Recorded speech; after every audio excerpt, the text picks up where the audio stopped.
I do it? Yes, indeed. Thank you. Thank you. And come again. Next. That'll be 7 cents. Silas. I'll be right there, Mrs. Winters. I've got customers waiting. And 3 cents change.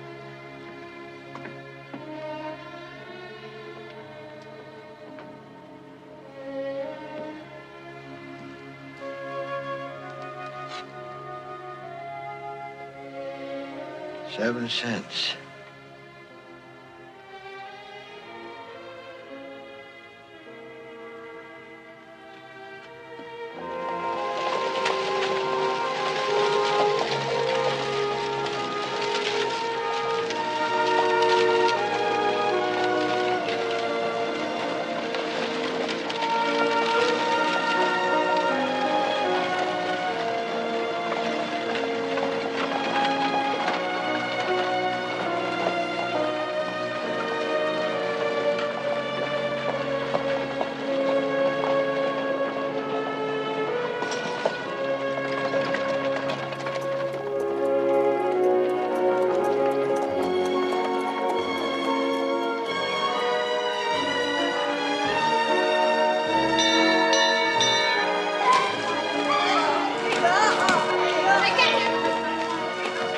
What you doing, young fella? Playing hide and seek?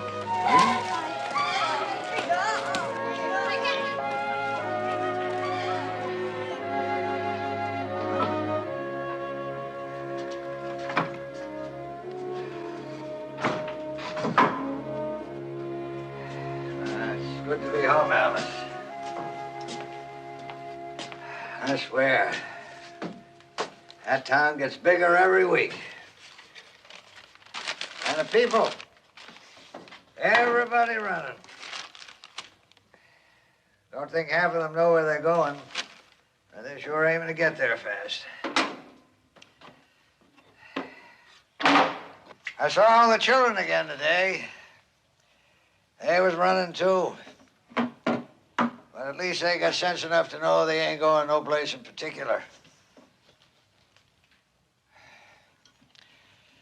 Bet if those fellas up in Boston knew they'd end up charging 7 cents for a bitty old box of tea, they wouldn't have dumped it in the ocean.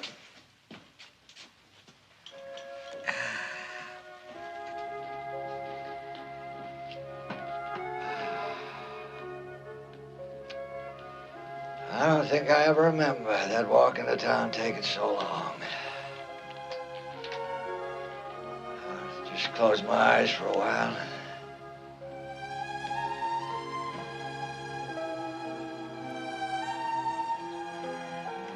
It's good to be home, Alice. It's good to be home.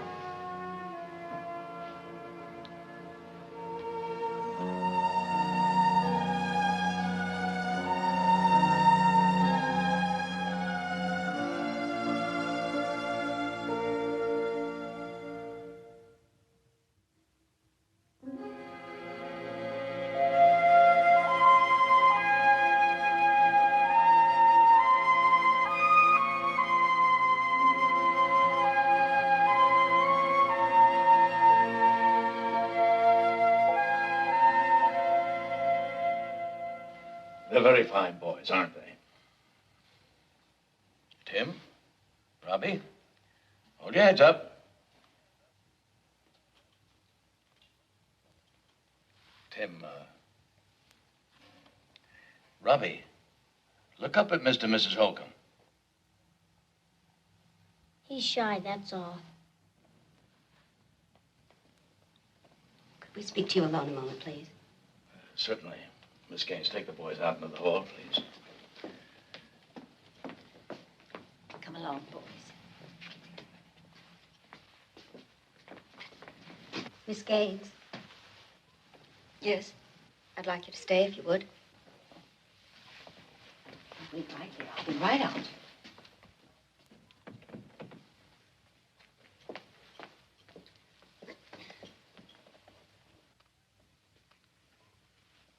They're, fine-looking boys, aren't they? There are a few questions that I have to ask. Of course. From the time the boys first came into the room, the little one, he never spoke. Well, he's very shy, as his brother told you. Yes, but you asked Tim to say something, and you didn't ask Robbie. Why was that?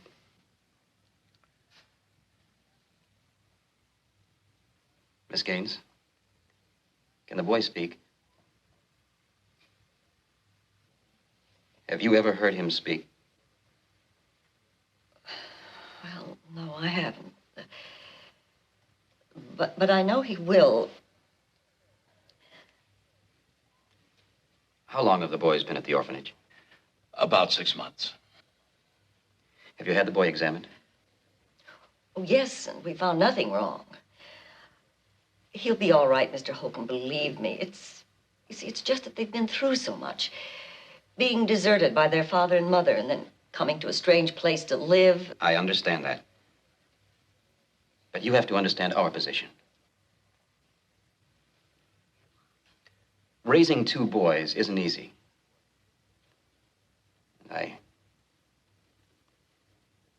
I don't think it would be fair to my wife or to myself to attempt it if one of them has a problem. But I told you the boy has been examined. He's all right. Then make him speak. Bring him in and make him speak. We'd like to adopt Tim. We'll give him a good home. Mr. Holcomb. Mr. Holcomb. The boys are brothers. All they have is each other.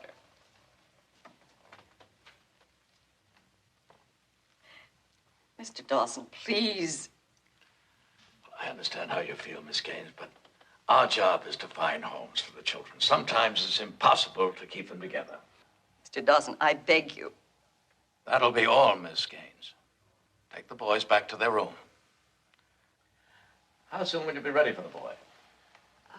As soon as possible.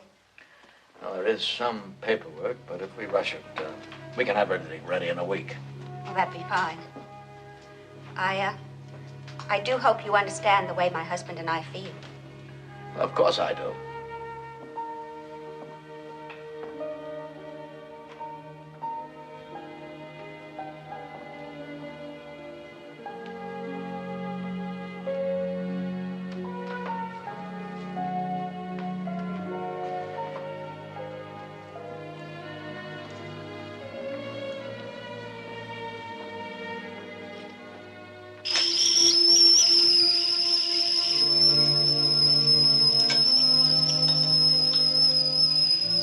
I'm away. I'm on my way.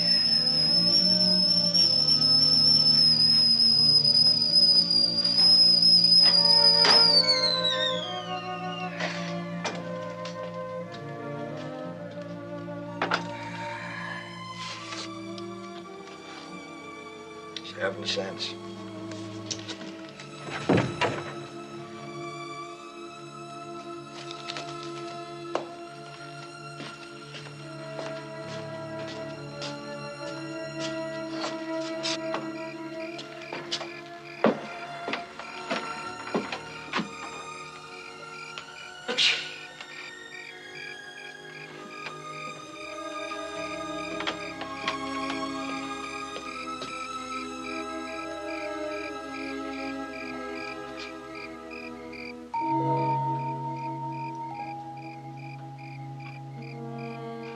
Well, I wasn't expecting any company this evening. It's not that you're not welcome, you understand. You're more than welcome. It's just that I usually entertain company in my front room. Now, you nothing to be scared of, boys. I got cinnamon bread and hot tea brewing. You're welcome to join me.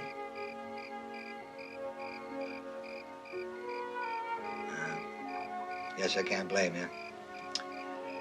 Ain't much fun eating with old folks, is it? But if you change your mind, front door's open.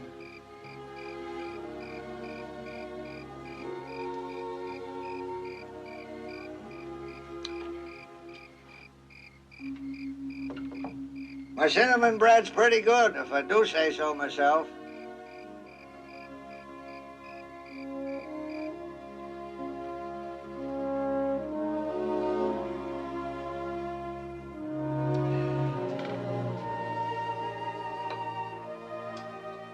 Got some extra pieces of cinnamon bread in case you change your mind.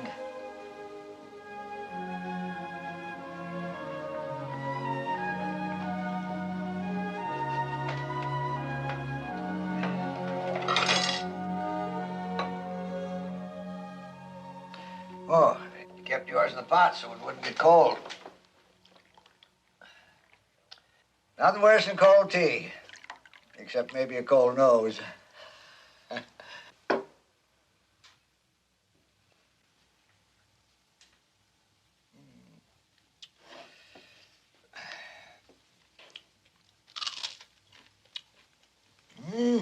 Sure is good.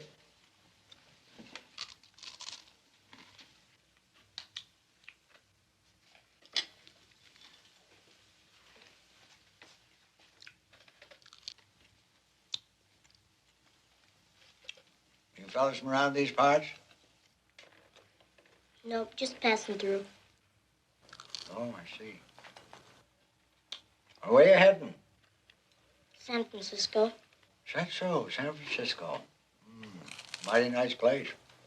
Ain't never been there myself, but I heard tell about it.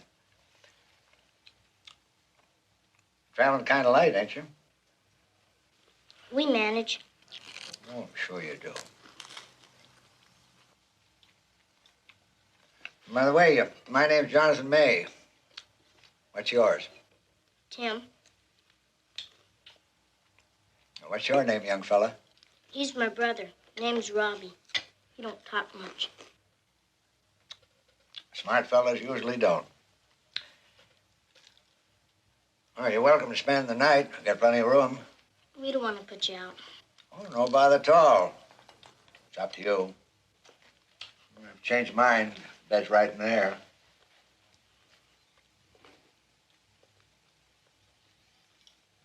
Well, come on, pitch in.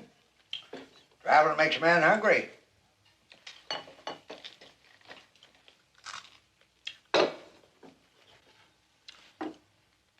Yeah, sure does, doesn't it?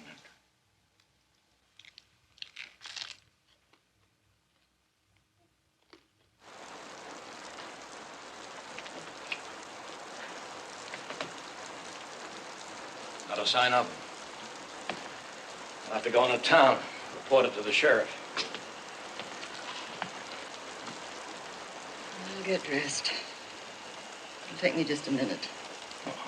There's no reason for you to have to go. Yes, there is. I'm responsible for what happened. What are you talking about? I knew they were going to run away. Tim told you? You didn't have to. I could see it in their little faces. Well, why in heaven's name didn't you stop him? Mr. Dawson, what was I supposed to do? Tell them that they'd lost their mother and father and now they were going to lose each other, but it was for their own good. I'll just be a moment.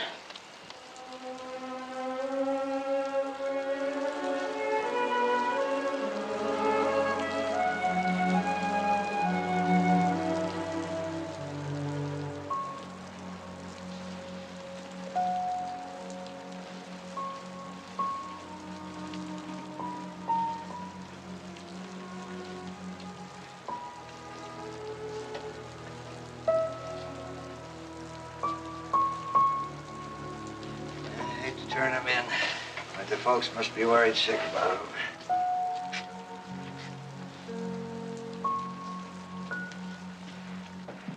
Jake, round up as many men as you can. I'll meet you at the lift. Jonathan, I'll be with you in a couple minutes. Just a few more questions. What reason do you think the boys had for running away? I don't know what you're implying. We treat the children very well at the orphanage. Well, Mr. Dawson, I'm not implying anything. It's just that if I knew why they ran away, it might give me a better idea where to look. Well, Mr. Dawson found a home for the older boy, but the adopting parents didn't feel they could take them both.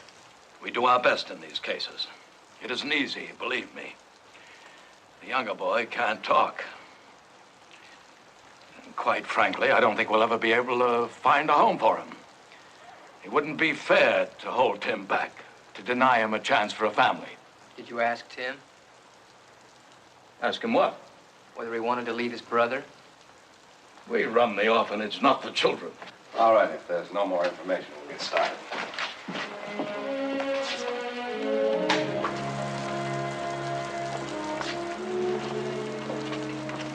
Oh, I'm sorry, Jonathan. You wanted to see me. What? You wanted to see me? No, I just wanted to wait in a dry place till the rain eased up a bit. Stay right here as long as you like.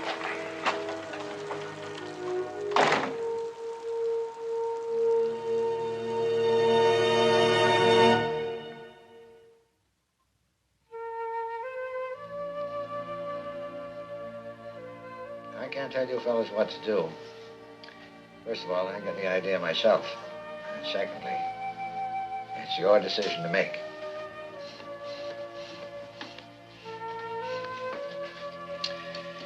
All I can tell you is they're looking for you.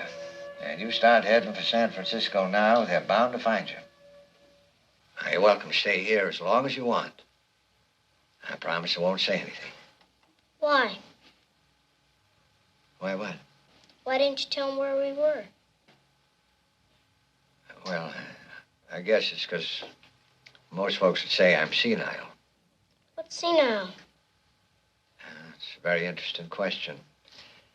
It's a word a lot of people use so they won't have to pay no mind to what older people think. You know what I mean? Kinda. Well, what about it? You want to try it here for a while? We'll try it here for a while. All right, then. You boys will have to do your fair share. Tim, you go out in the hen house, find some eggs. Robbie, you go on outside, get some firewood. And then I'll make breakfast. All right? Get to work. Yes, sir. Never mind it, sir. Jonathan will do fine. Right, Jonathan. Jonathan, Yeah? most folks don't pay no mind to what we think, neither. I guess that makes us all three senile, don't it? Yeah. I suppose it does. Come on, Robbie.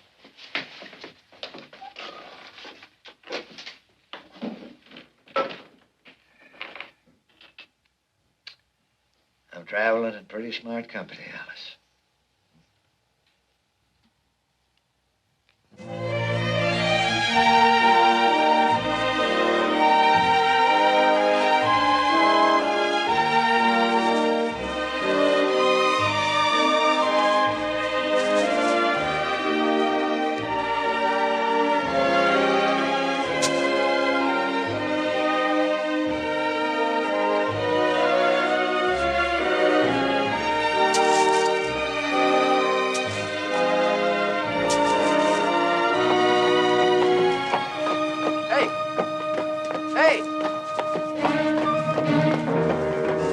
Hey, come back here! Hey, hold up there! Wait a minute! I ain't gonna hurt you!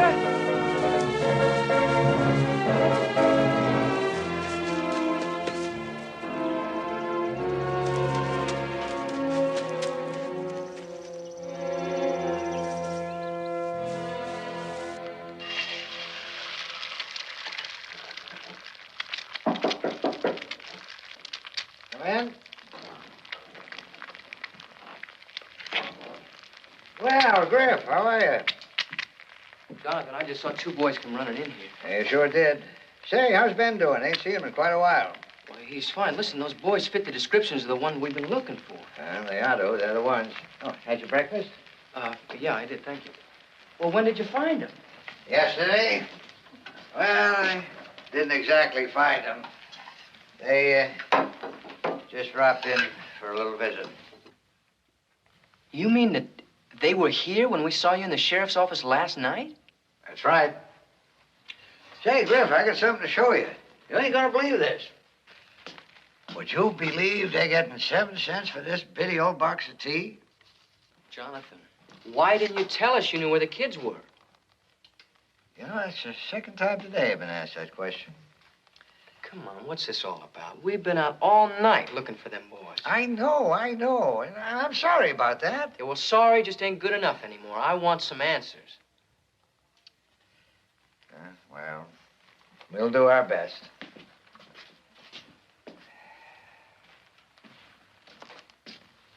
All right, boys, you can come out now. Ain't no use hiding. Griff, I'd like you to meet Tim and Robbie. Boys, this is Griff King. Well, how you fellas? Now, why don't we sit down and talk this thing over proper, hmm? Hey, come on, fellas.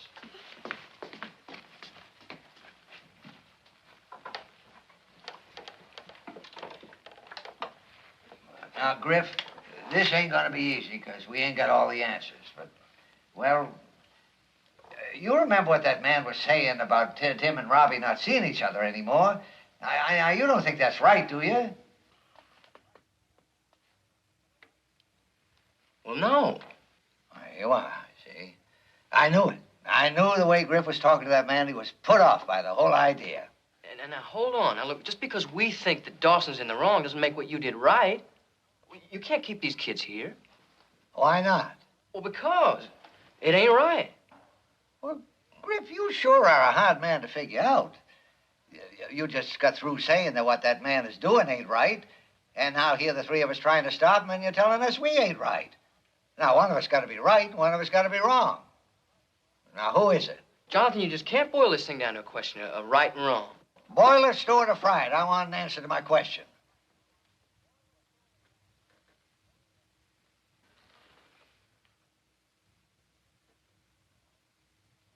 I don't know. Well, there you are. You see, we're all in the same boat. Now, you just admitted you don't know what's right and what's wrong, and we know what's right, but, well, we just don't know what to do about it. Now, the way I look at it, all we need is a little more time. A little more time ain't gonna hurt nothing. Is it?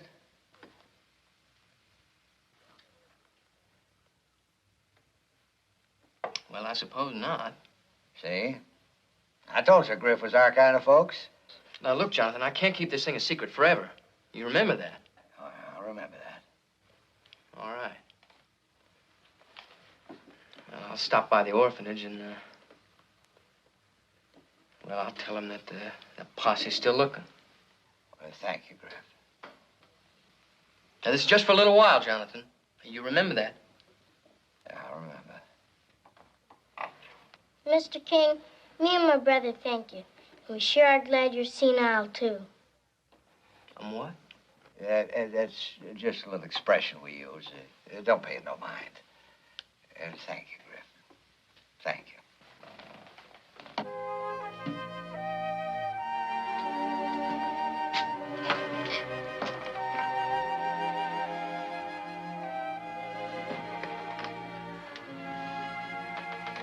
I'll stop by tomorrow.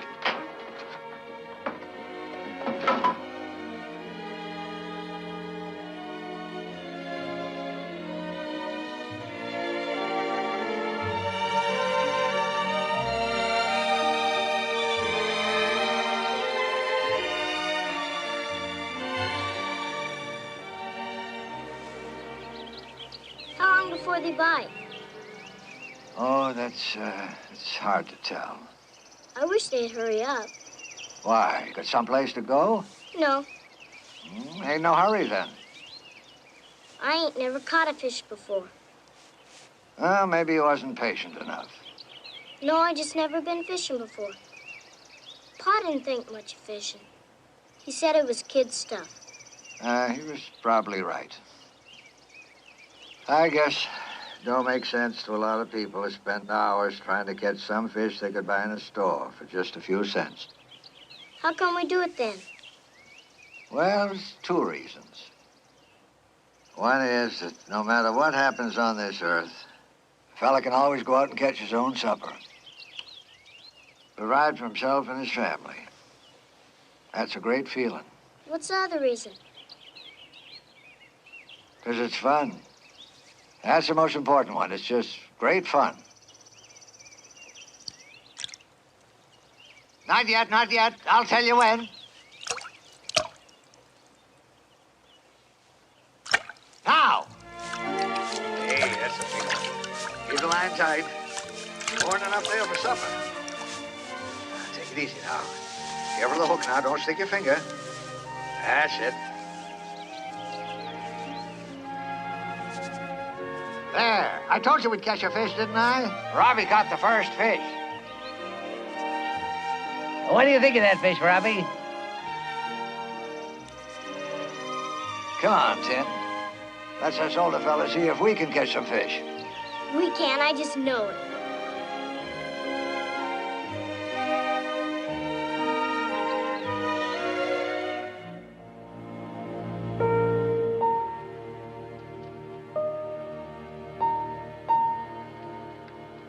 Yeah, there we are. Now, get into bed.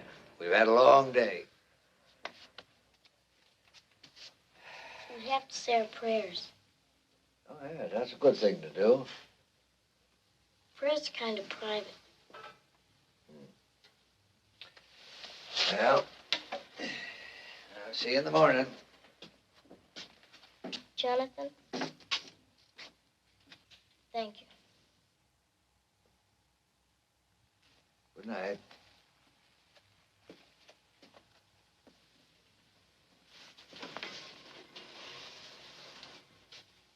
Well, God, we're still here. We asked you last night for a few more days, you remember? Well, we changed our minds. If it's all right with you, we'd like to stay with Jonathan forever. I know that's not a long time to you, God, but it is to us. He's a nice man, and I know you'd like him. But anyway, we'd sure like to stay with him. Well, that's about all. Amen.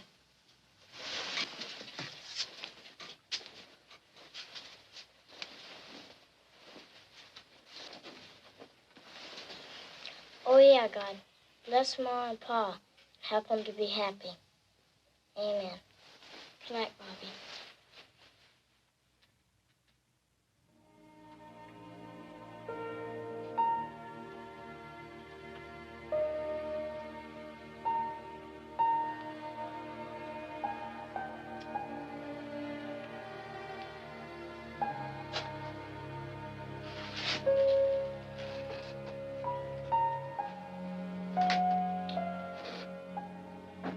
Forgive me for listening, Lord, but you know how nosy old folks are. Besides, it'd save you a lot of time listening to me, because I was going to ask you the same as the boy did. Amen.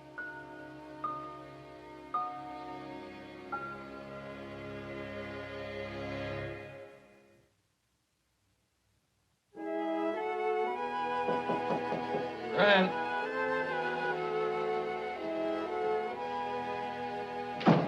Can I help you? Yes, sir. Mr. Dawson, my name is Jonathan May, and I want to adopt some children. I see. Well, I'll be honest with you, Mr. May. We usually look for parents who are, well, younger than yourself. Younger don't mean better. No, of course not. Might I ask your age and the age of your wife? Oh, I'm a widower. I see.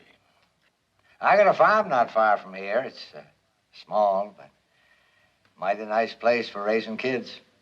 Oh, sounds very nice. In a case like yours, the financial aspect would be of prime importance. Yearly income, money in the bank. How has your farm been doing? Well, I ain't been working my farm for a few years, but I got everything we need. I got chickens, and I got a garden, and the fishing's awful good around there. Mr. May, I really think we're wasting each other's time. I'm afraid there's no way for you to qualify. Well, if you had a good working farm,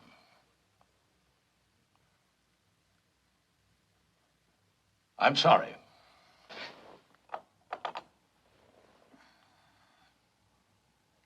Good day, Mr. May.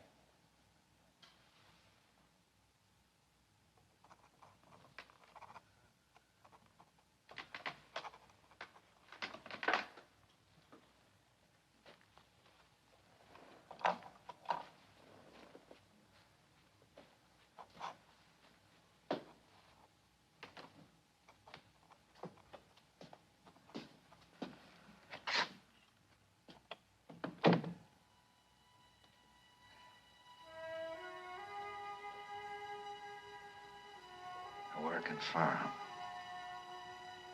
A good working farm.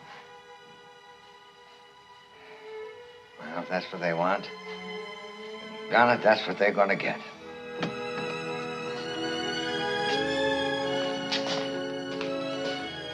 probably the best dang farm in the whole valley.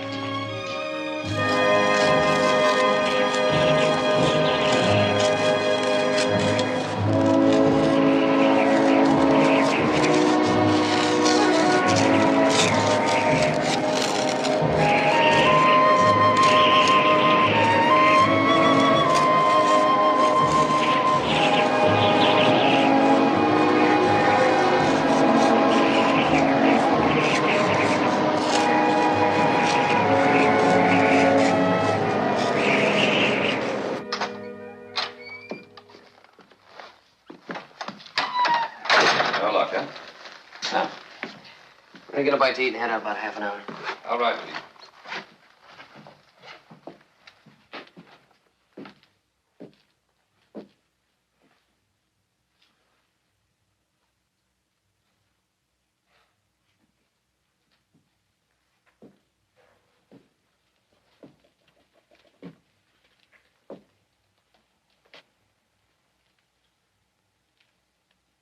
I know where they are. What? I said I know where the boys are.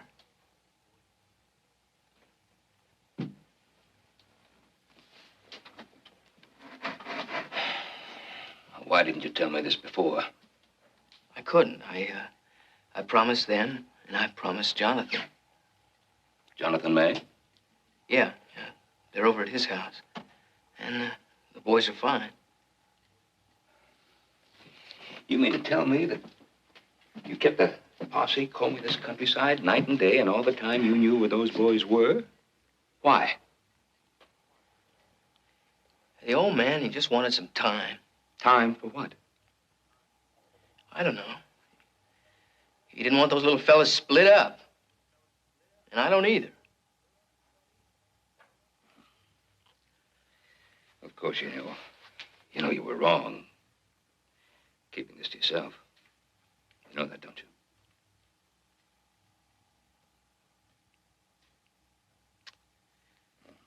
I understand. I can't face Jonathan. And those two little kids.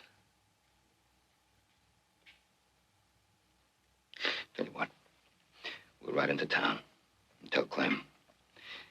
Jonathan doesn't have to know that you told me anything. Then Clem and Dawson can ride out and sort of drop in on Jonathan. I'll saddle my horse. Jonathan! Supper's ready! Jonathan! Jonathan! Jonathan! Please get up! Jonathan! Please get up.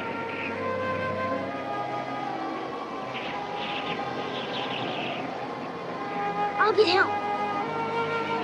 I'll get help.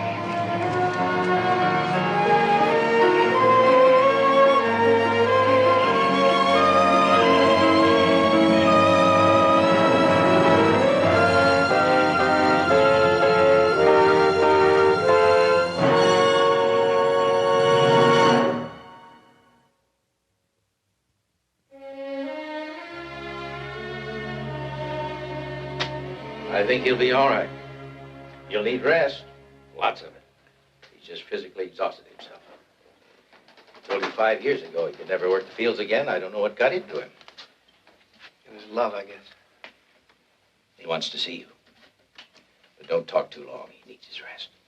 Sir, Mr. King, I had no idea the old man would do anything like this. Don't you call him an old man. He's got a name. He's got a hell of a lot of things that you don't have.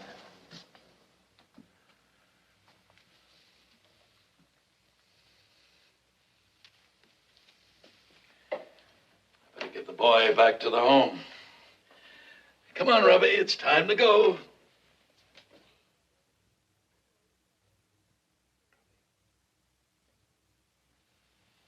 Robbie. Jonathan, it's going to be all right. It's going to be fine.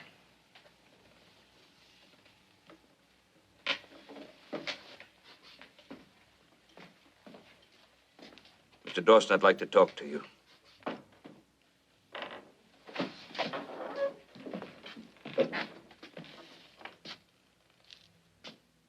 What's going to happen to Tim and Robbie?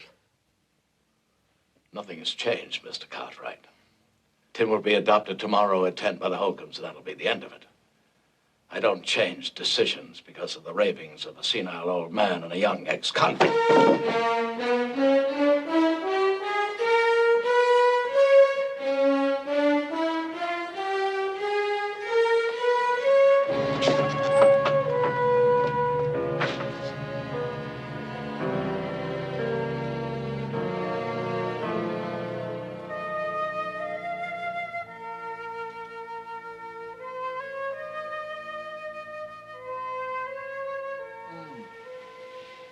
Oh, Griff.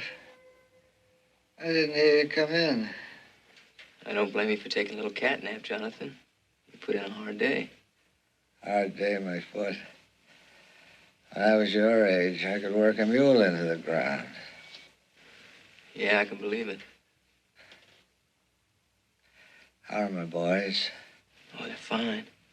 They're just worried about you, that's all. I let them down. I promised them everything would be all right. Hey, you did the best you could, Jonathan. That's what counts. I lied to them. I lied to myself first, and that made it easier to lie to them. I knew I could never give them a proper home. Not really. I guess I always knew that. It's been so long since I had someone to love. You understand? Yeah, I understand. Don't let them separate my boys.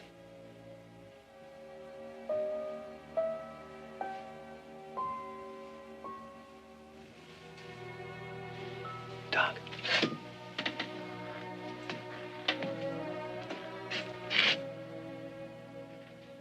He's just asleep. You better go. I'll stay with him.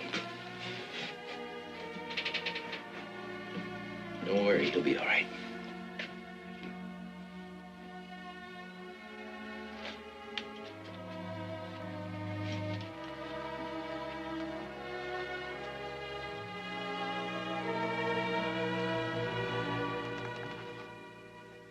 I think I'm the best judge of what is good for these children. And I think the boys are. Look, all they've got is each other. You're strangers to them. Give them a chance. Just give them a chance to be happy. I'm sorry. As soon as Miss Gaines has Timmy ready, we'll be leaving. They're gone. The boys are gone again. You knew about this, didn't you? You had something to do with it, didn't you? No, but I sure wish I did. But you're gonna wish you never had anything to do with those boys. Now you tell me where they've gone. We're right here. The boys came to pay me a little visit. The doctor'd been up all night. We didn't want to wake him, so we just borrowed his rig to come back with. Well, you've interfered with the law once too often, Mr. May. What are you going to do? Lock me up for the rest of my life? They won't hardly give me a chance to get my things unpacked. Now, why don't you just sit down and be quiet for a while? Well, come on, sit down.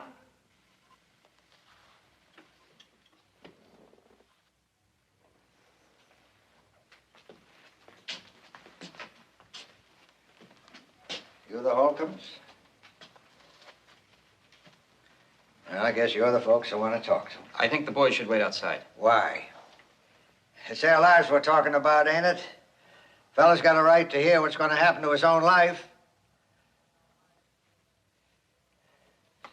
Seems like some folks know what's best for other folks without ever asking them what they think.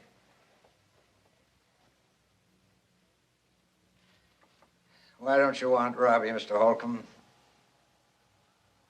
Oh, come on, come on. Why don't you want Robbie? Say it in front of the boy.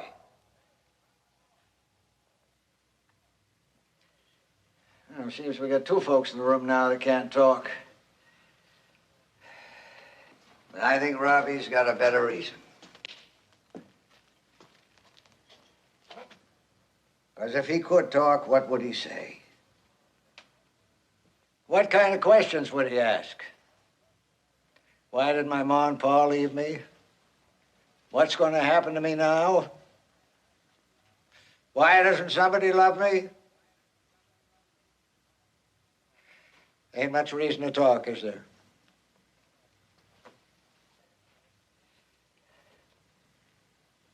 And it ain't true that Robbie never made a sound. Oh, it ain't talking. And I know Mr. Dawson's never heard it, but I have. It's filling this room right now. It's filled my old house for the last 5 years.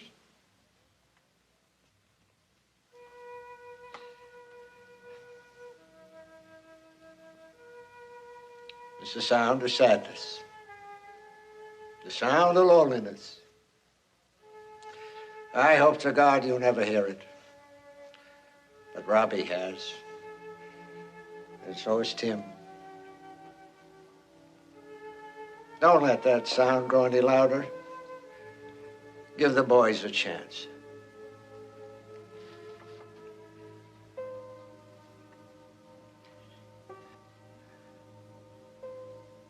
Well, that's it. I've said my piece. I better be getting the doctor's rig back.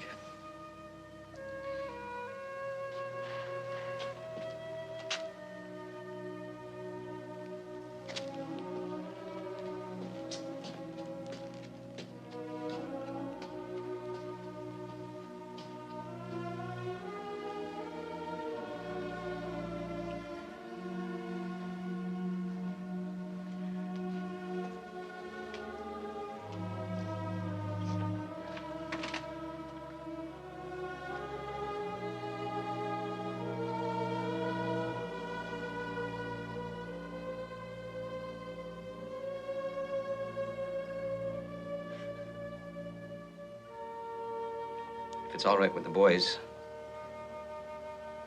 we'd like to have him.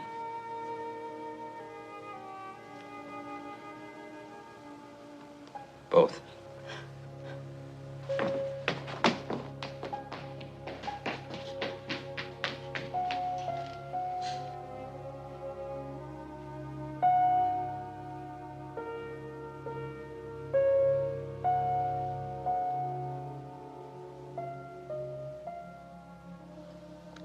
I love you.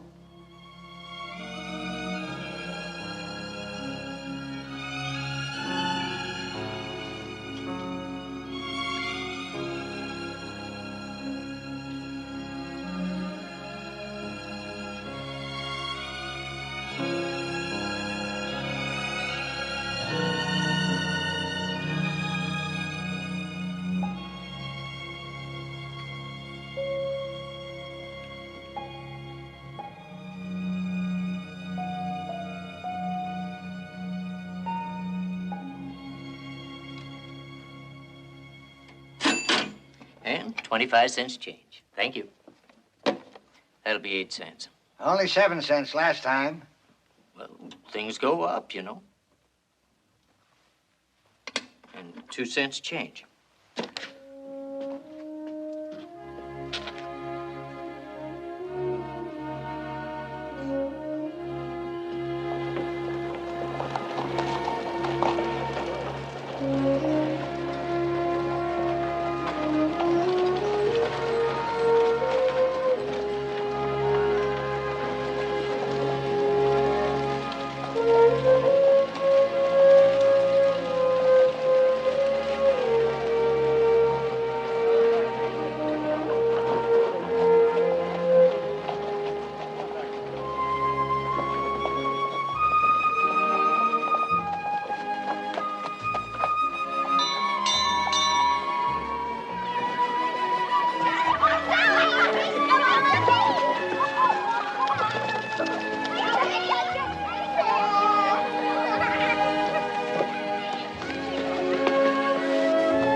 hard to believe.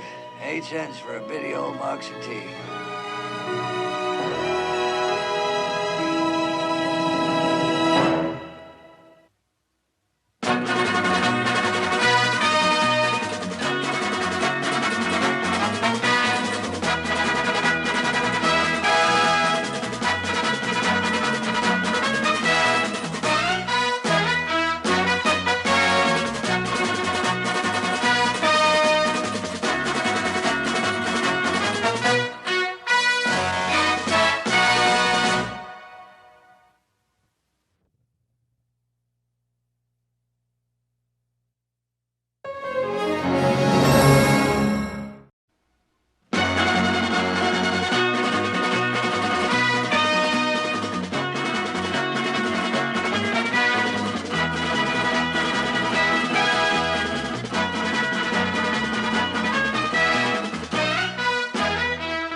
Walked off by itself, now could it? Where is it? Man's got to be kind of dumb to lose something as big as a saddle. All right, the joke's gone on long enough. I got some work to do. Now, where is it? Hey, Griff, you ready to ride? Now I'm having a little trouble finding my saddle.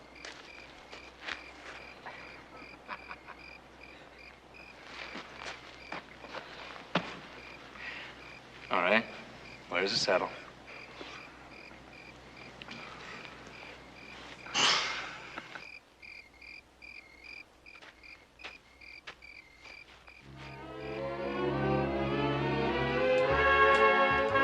Well, that's very funny, Smokey. That's hilarious.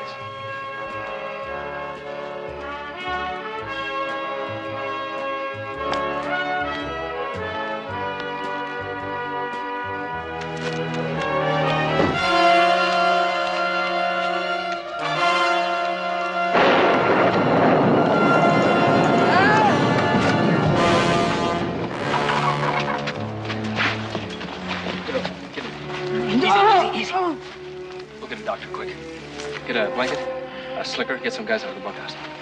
Come on, get the doctor, move. But the doc's in Reno, Candy. There's a new one.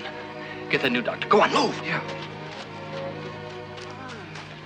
Don't move, don't move, Griff. No matter how bad it hurts. Don't move.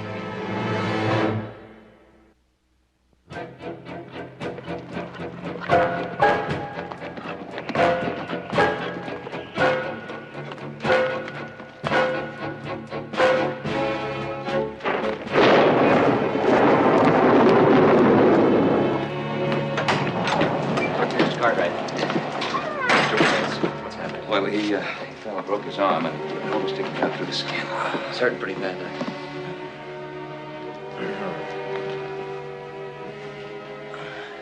I'll give him a shot of morphine to ease the pain.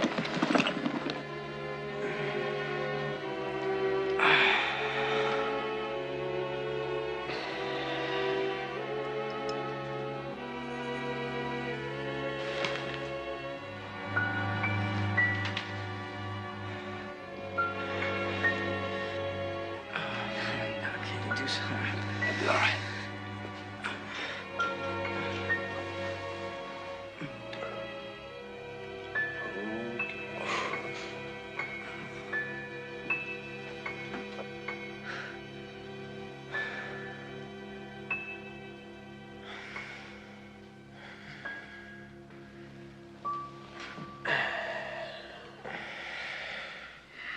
Okay, I'm gonna need some straight boards about this long, clean rags, and plenty of hot water. Get the water.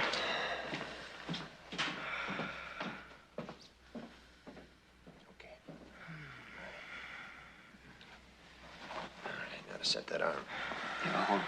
Oh, that won't be necessary. You won't feel a thing. bad as I've seen in quite a while. But it should be as good as new in a few weeks.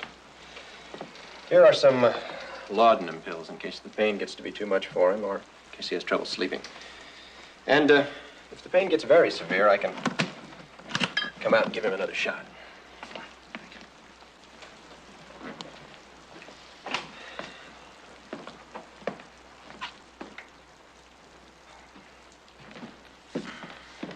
Doctor, that was a very, very good job. Thank you.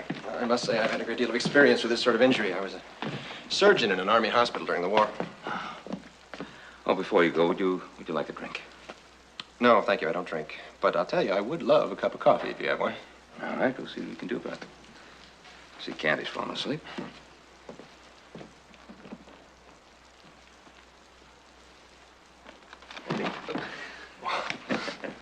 Would you like some coffee?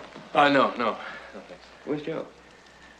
Oh, I guess he went to bed about midnight. You should have done the same. How is Griff? Oh, he'll be all right. Doctor did a real good job on him. Oh, I wanted to ask you what you want me to do about Bates and Smokey. They're the ones that hung that saddle up there in the first place. They're feeling pretty bad about it. They've been waiting out there on the porch ever since the doc got here. Well, they should feel badly. It'll teach them something about practical joking. Oh, time to go to bed. Thanks. Sure.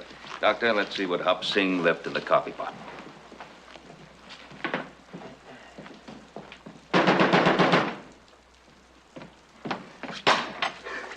Henry? Is Doc here? Yeah, I did.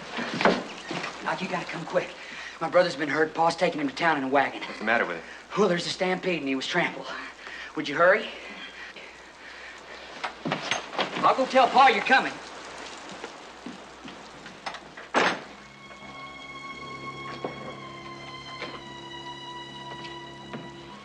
Doctor, you all right? Just a little dizzy. Do you think you can make that ride out? Yes, I'll be fine. Thank you. Wait a minute. Look, I'll hitch up the buggy and I'll drive. No, Stay right here. I'll get my coat.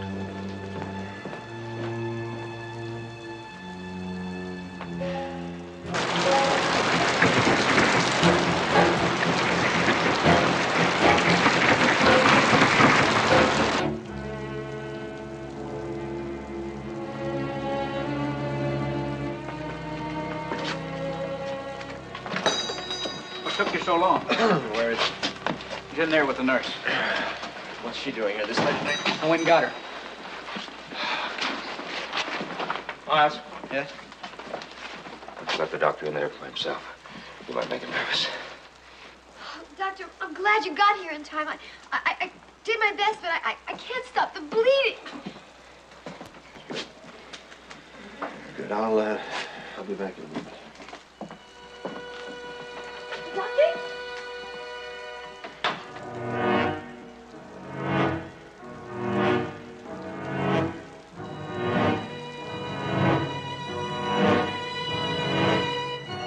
Dr. Wells?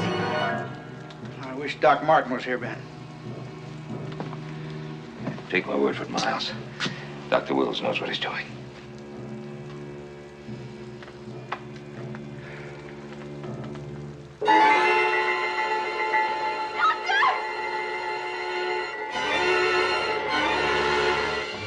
Dr. Wilson, I can't stop the bleeding. I think an artery's been severed. Don't you worry. We'll do everything we can. Here, Doctor.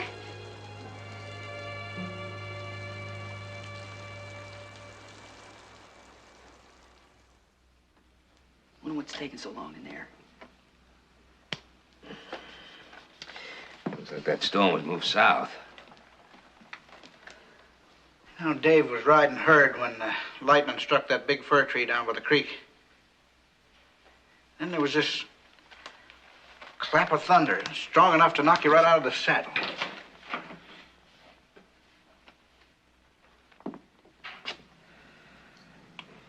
He's dead. Dead? I'm sorry, Mr. Johnson.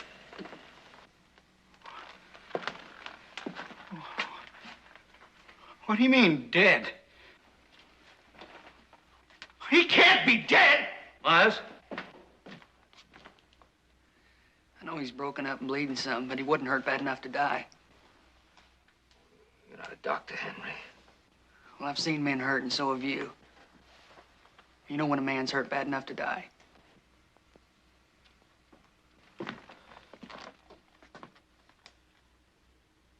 What did you do to him? An artery was severed. The boy lost too much blood before I was able to get to him. Are you saying it was my fault? That I didn't get him here in time? Mr. Johnson, I'm saying it was nobody's fault. Nobody's fault.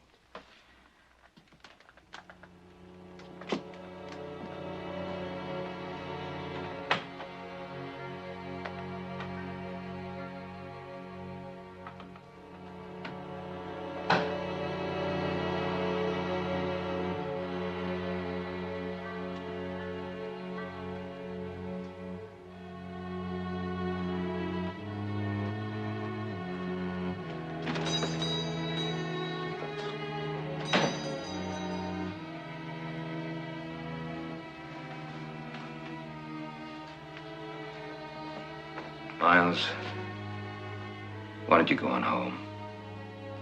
I'll look after things here. No. I'll do it. Thanks, Ben.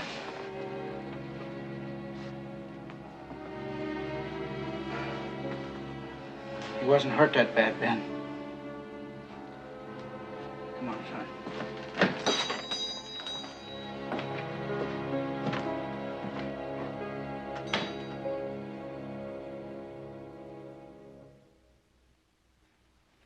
You did a good job, Ben. Maybe better than I would have done. Oh, I doubt that, Doctor. Dr. Wills knows his business. Graduate of the University of Edinburgh. Had a practice in Boston. During the war, he was breveted twice. Decorated 3 times. Ended up as one of the most respected doctors with the Army of the Potomac. That's a pretty stiff competition, Doctor. Oh, no. There's plenty of work for both of us. Yeah. How's it feel, Griff? It feels pretty good. You know, those laudanum pills are really great. You won't need those anymore. Well, I was really beginning to like them. I mean, they stopped the pain, and I was sleeping like a baby. Well, that's because they contain opium. Well, what does that mean? Well, it's dangerous. When you need them, they're worth their weight in gold. The point is not to take them when you don't need them. Well, I guess I can get along fine without them. Good. Thank you, Doctor. Take care. All set? Right.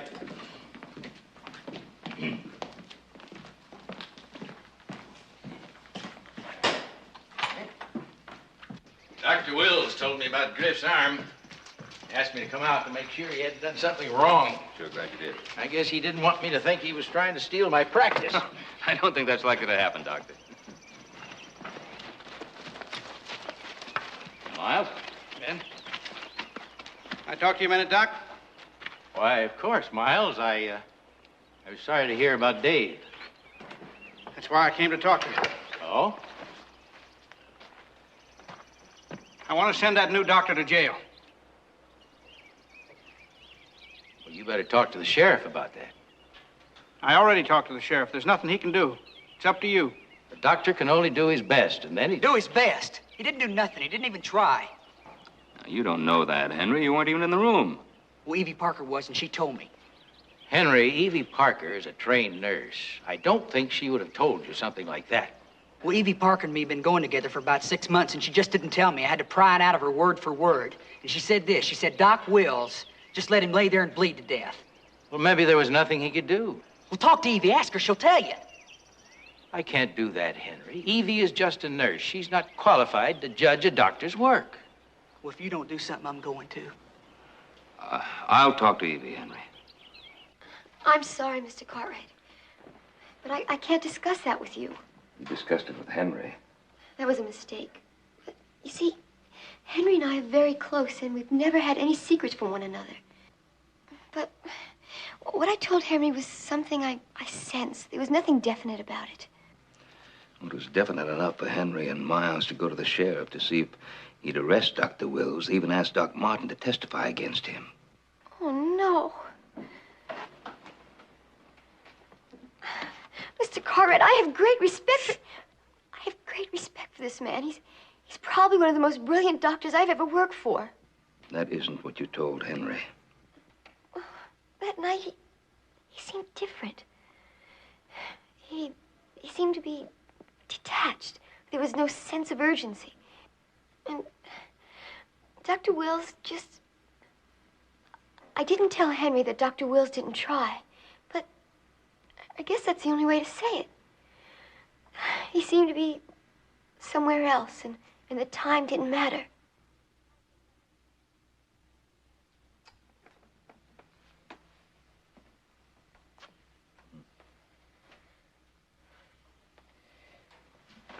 Have you talked to Dr. Wills about this? Of course not. I would never talk to the doctor about something like that. Well, I think you should. Before anything else happens. Evie. Evie. Now, where does it hurt, son? Right here when you swallow. When you swallow.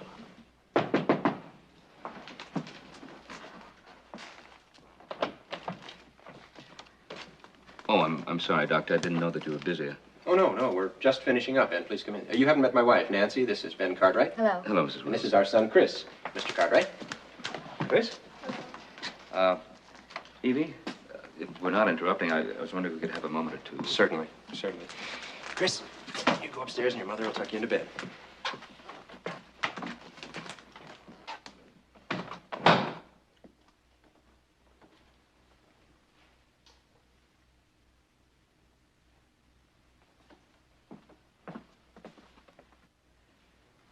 I'm sorry, Doctor. I just felt I had to talk to you about it. Don't be sorry, Ben. What you did was exactly right. Exactly right. Miss Parker is an excellent nurse. If she has a doubt, she deserves an explanation. Oh, no, you don't owe me an explanation, Doctor. Perhaps I owe Miles Johnson one. I believe if you said I seem to be off in another world, I think you used the word lost. Maybe the fact that it was nearly dawn and I was dead tired might have something to do with that. The fact that I'd been on my feet almost 20 hours straight. But I was lost with a man I couldn't save. It's the most terrible kind of loss there is. To know that his heart still beats, that he's still alive, and there is nothing I can do to keep him alive. That everything I've learned, everything I know is nothing. Absolutely nothing.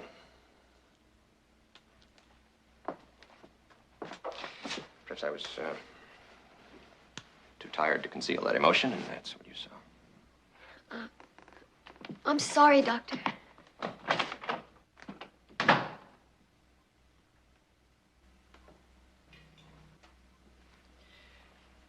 Well, tell Miles just what you said. Thank you, Ben.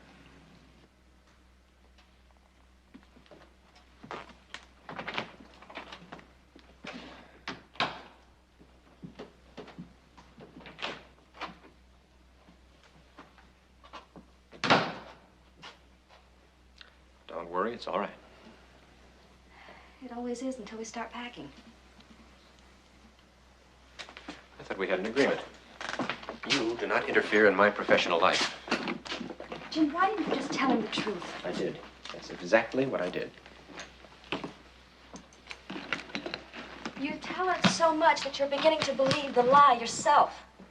Nancy, that's enough. I don't want to hear any more about it. Jim, you have started 3 practices in 3 different cities. Dr. Wills is a saint. Now, that's what they all say. And then we have to move, and it's all for the same reason. It was an accident. They were all accidents. Dear good doctor, how many more murders are you going to commit? Now, Jim, no. Jim, please, please don't.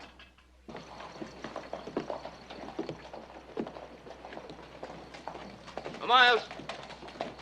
Ben? Intended to come over to see you today. You seen Henry, Ben? No?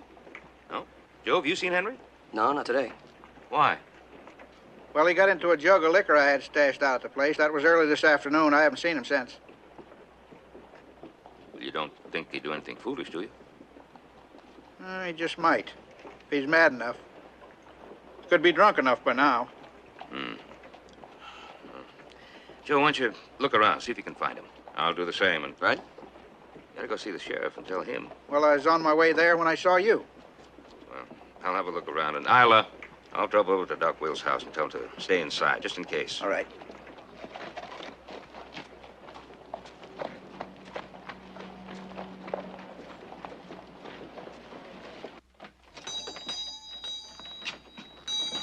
Oh, Mr. Cartwright. Mrs. Willis, is the doctor in? Well, no, is it emergency? Well, no, it's not. I just want to see him. Do you know where he is? Well, he left his bag here. I guess he must be out for a walk. Oh, well, thank you. Well, I'll tell him that you called. Oh, yes, please. And if he comes in before I find him, would you just tell him to wait here for me? Not to go out. Wait here. I'll tell him.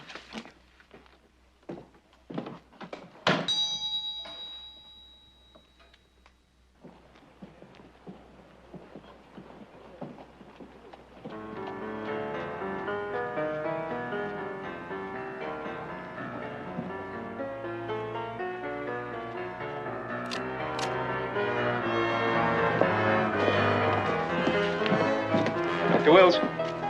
Yes?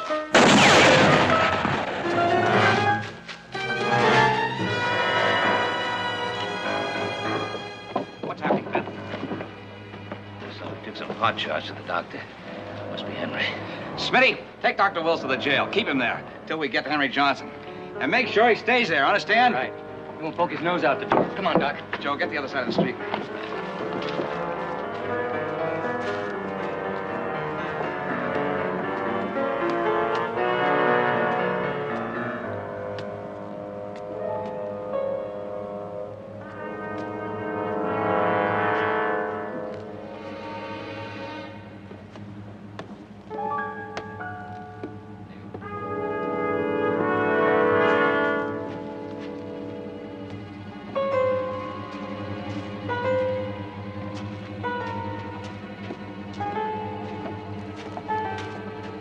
Henry!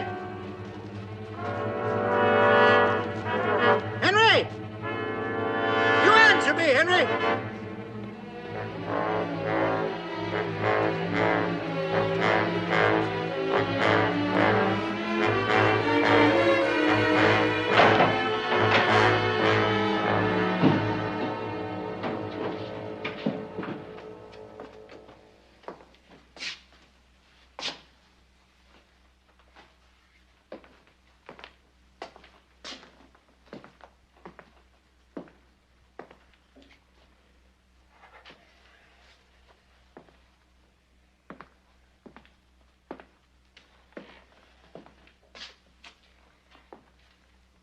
Look, this is silly. I'm going home. It ain't gonna take long, Doc. You just have yourself a chair. Listen, it's really important that I... Go on, have yourself a chair. In other words, I'm being protected whether I want to be protected or not. Is that it? Well, it ain't just you. We got to protect Henry, too. Now, if he's to shoot you, he'd be in a whole lot of trouble.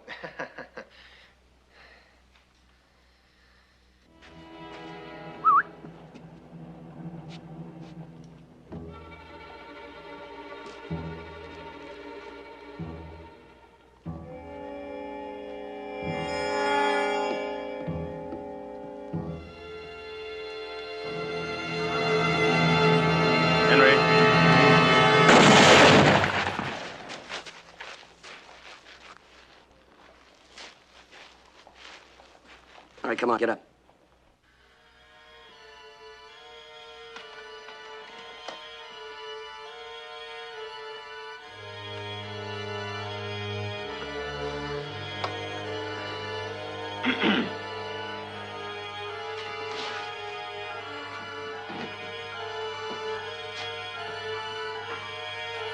Look, Deputy. If you won't let me go back to my office, will you go over and get my black bag for me? I ain't gonna let you out of my sight till they catch Henry Johnson. Then go with me. Oh, sir, you staying right here. Then send somebody for it. Why, ain't nobody sick here.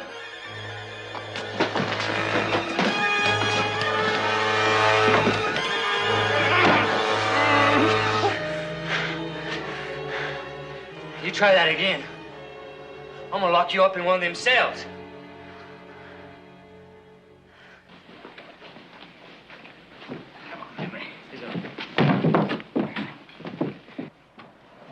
Clem! Something's wrong with Doc Wills. He's having some kind of a fit. Take him.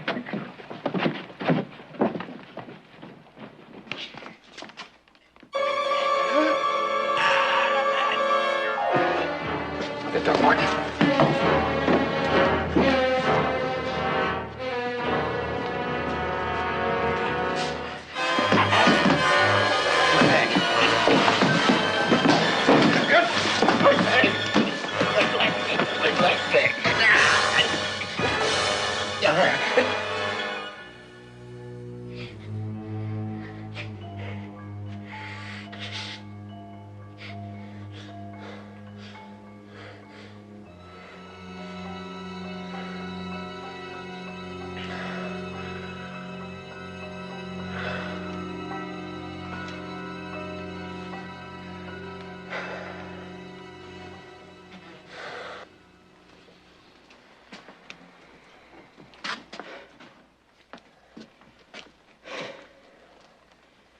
Dr. Wills suffers from morphinism. He's an addict. If he doesn't get a certain amount of morphine every day, he gets sick. Every day? Yes. What does it do to him? Well, it affects different people different ways. But in general, it brings a euphoria. You're not aware of the passage of time. You feel calm. Gives you a sense of detachment. Like he was off somewhere? Lost? That's what Evie said. That's how he was the night David died. I told you that, Ben. Clem? You told me, Miles.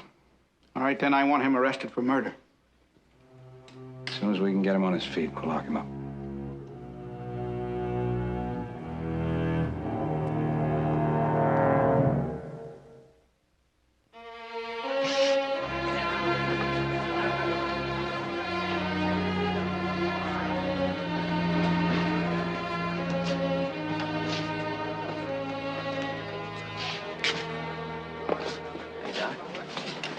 Hi, Griff. How are you? How's that arm? Oh, it's almost good as new. Good. I don't see your wife here today, Doctor. My little boy has a bad fever. She stayed home with him. It would look better if she were here. Well, perhaps she'll be here tomorrow. If this goes the way I planned, this trial won't last till tomorrow.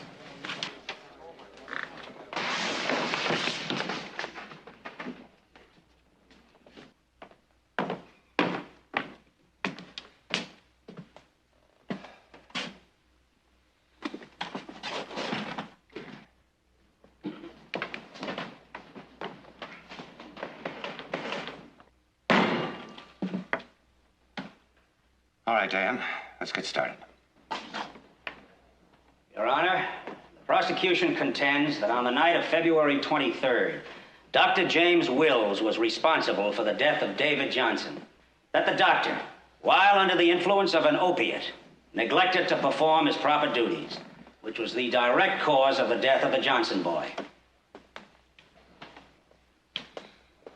Counsel for the defense, Mr. Evans. Have we met? No, Your Honor. I'm from Kansas City. How does your client plead? Not guilty, Your Honor.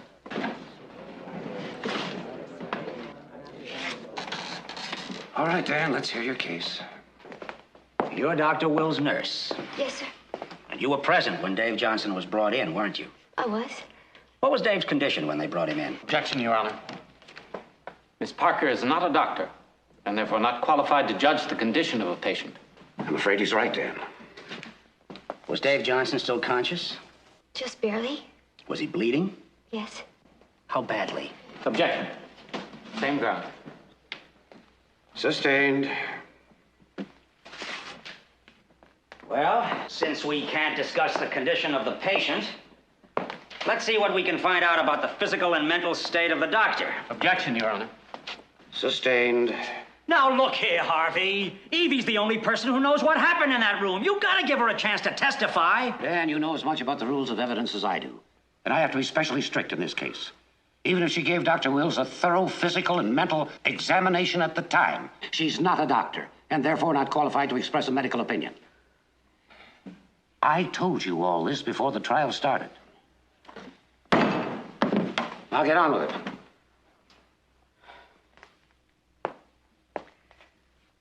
Evie,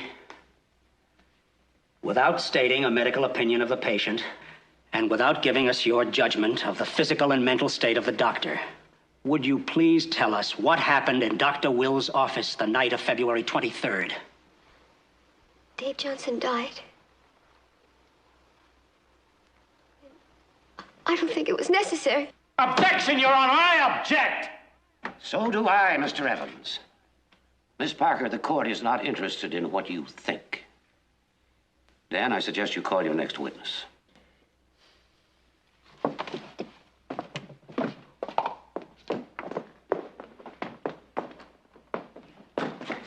Morphine didn't come into wide usage until the war between the states. It was considered a miracle. There's no accurate estimate of how many lives it saved. Since then, medical science has found numerous uses for morphine and other opium derivatives.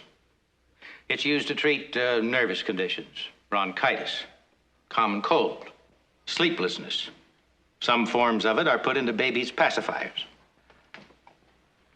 Doc Martin, could this drug affect a man's coordination, his ability to function normally? I'm afraid I couldn't say. But it could be possible, couldn't it? It is a drug. Now, what would happen if a man was addicted and took too little? Then he would need more. What would be the effect if he took too much? He'd die. Then it is a dangerous drug. Objection, Your Honor. He's putting words into the witness's mouth. Sustained. All right, all right. Dr. Martin, in a few words, how would you describe morphine? A mixed blessing. No more questions.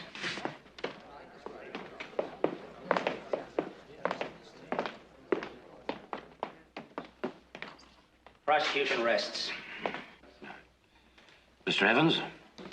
Your Honor, this case should never have been brought to trial because there is no law on the statute books anywhere in the United States which prevents a citizen, doctors, lawyers, or even judges from buying or using morphine or any other opium derivative. I have here medical journals, letters from the Surgeon General of the United States, and numerous doctors in the Army and in private practice stating that morphine and the other opium derivatives are a modern medical miracle. Its introduction to the Army hospitals during the Civil War cut battlefield casualties in half. It is also well known that many of those doctors in those Army hospitals used the drug themselves to perform superhuman feats of endurance. The drug enabled a man to stay on his feet 20 hours a day, tending the wounded from the battlefields. Dr. Wills was decorated twice and cited 3 times for the work he performed while under the influence of morphine. Now, if it hadn't been for the drug, he would have probably collapsed from exhaustion and become a patient in his own hospital. Countless of our young men are alive today because this man took morphine and stayed on his feet and continued to work. But the use of this drug is not confined to the battlefield. You are Mr. Morris Flanagan? Yes, sir. That vial in your coat pocket, does it contain laudanum tablets? Well, No. There is nothing to be ashamed of. Now, you are a vice president of one of the local banks. Yes, the Miners Bank. Yes, well, that's a very important position. Do you find that the use of laudanum impairs in any sense your faculties? Of course not, or you wouldn't be there. Might I have the vial for a moment, please, sir? Thank you. There are many such vials containing morphium, paregoric, laudanum, and other opium derivatives to be found in the homes or offices of many of the citizens in this courtroom, as demonstrated in the letter from the local apothecary. Thank you. If, as the prosecution contends, the drug detracts from our efficiency, why then Virginia City would scarcely be the thriving and energetic community it is. And this entire nation would not be premier among the nations of the world. I move that the case against Dr. James Wills be dismissed. Well, it took you long enough to get to it. Case dismissed.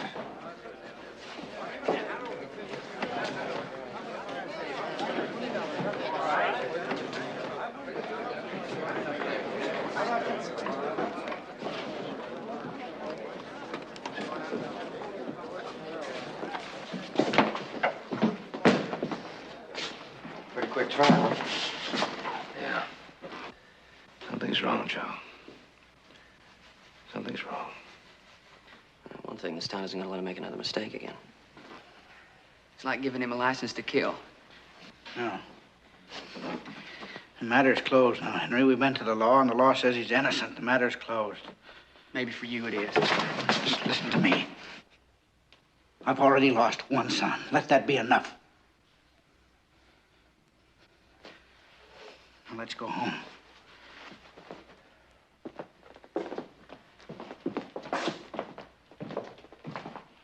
Why don't you fellas go on back to the ranch? I've got a couple of things to do in town.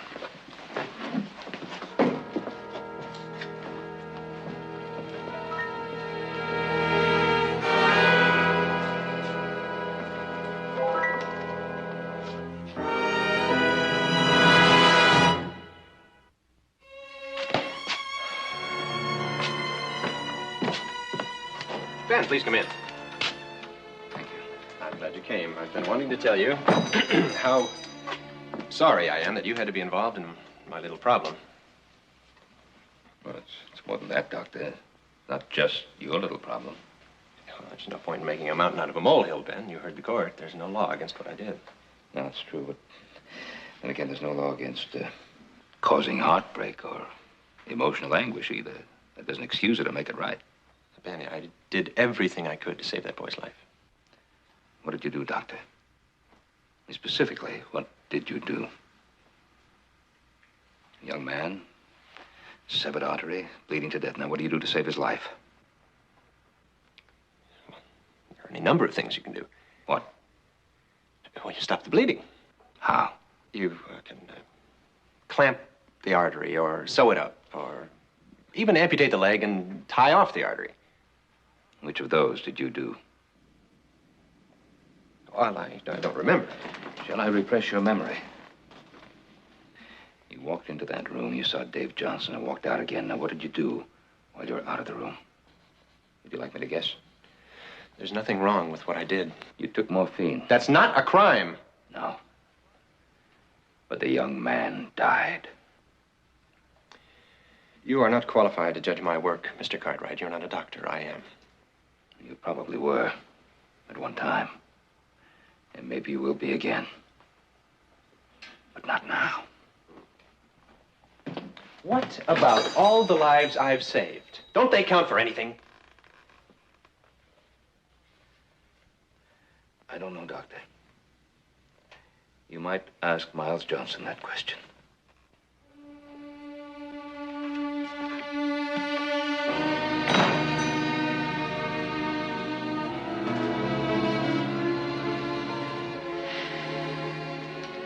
It's over. I was acquitted.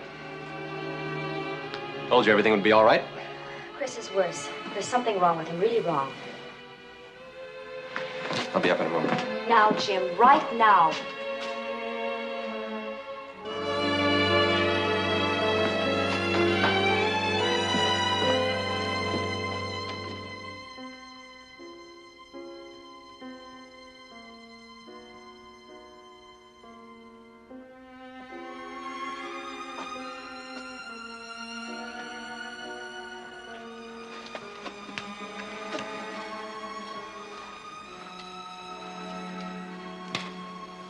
Open your mouth, sir. Open wide. Say, ah. Boy.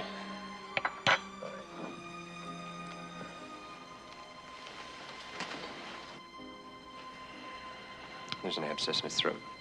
We'll have to open it and let it drain. Bring him downstairs.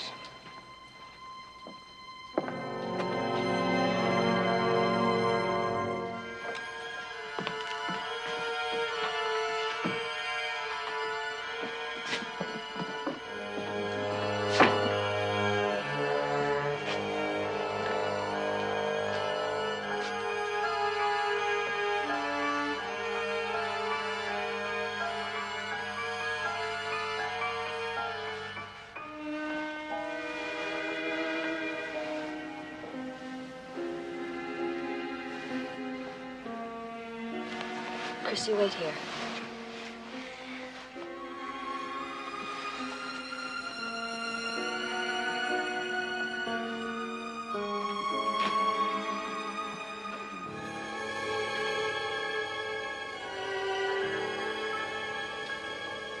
Put him on the table.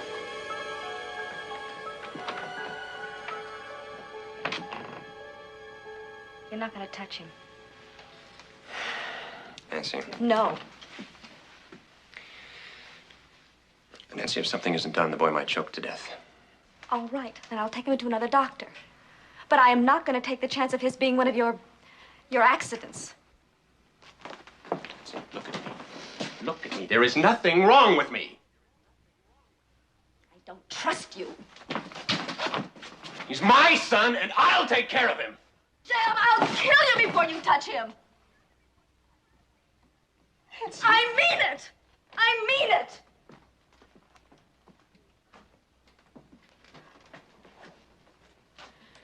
The people of this town may find you innocent, Dr. Wills, but I don't. You are guilty. I am not guilty. And you know it, and you try to excuse it. I am not going to take a chance. I can't. I'm not going to stand over my son's grave and listen to you while you try to explain it away by telling me all the lives you've saved. I can't do that. I'm going to take him to another doctor, and then when he is well, I'm going to take him back east.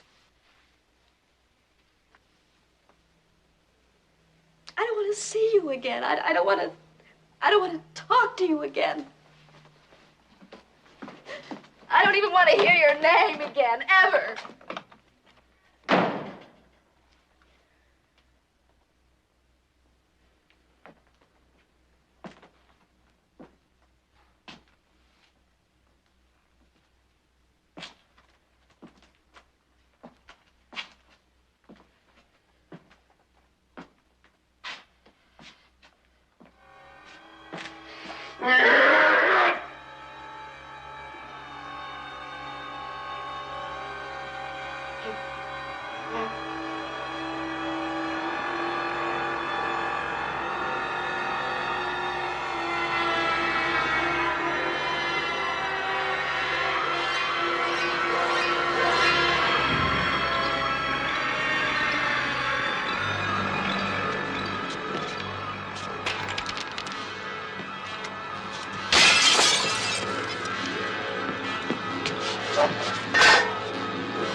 You were there at the trial. Matters settled. Doctor, I saw him set Griff's arm, but I also believe every word that Evie Parker said. And whether she's legally qualified to judge or not, she certainly knows what she's talking about. I agree. Now, if between the time he treated Griff, the time he went in to look after Dave Johnson, something happened to that man. What do you want from me, Ben? Your opinion. All right. The whole idea of opium or anything derived from it scares me. I think it does affect your judgment and your ability. Then why didn't you say so? Because it's a personal opinion, not a proven medical fact. But the thing that scares me most is addiction. Excuse me. Dr. Martin, my son is sick, and I'd like you to take care of him, please. Why, of course, Mrs. Wills. Come in. Oh, thank you. There's something wrong. He has an infection in his throat or something. We'll take a look. Put your head down there. There we are. Open your mouth. Oh, yes. I'll be leaving now, Doctor. Oh, Ben, I'd appreciate it if you would consider this conversation confidential.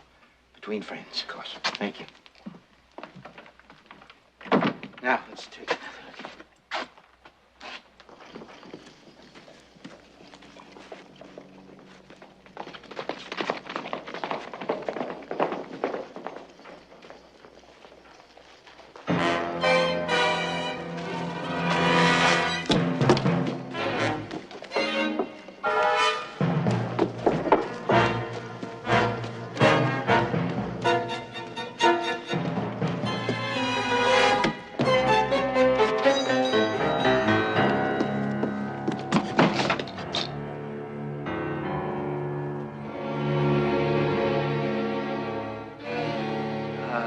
I never touched him, Mr. Cartwright.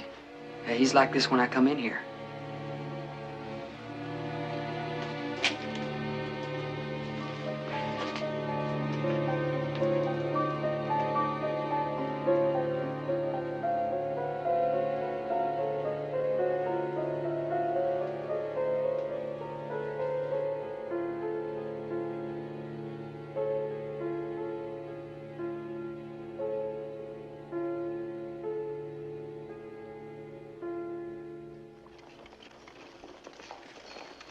There we are. Chris? He's coming. Here he is. We'll say All ready, goodbye ma'am? to... Oh, more than ready, thank you. Say goodbye to Mr. Cartwright. Bye, Chris.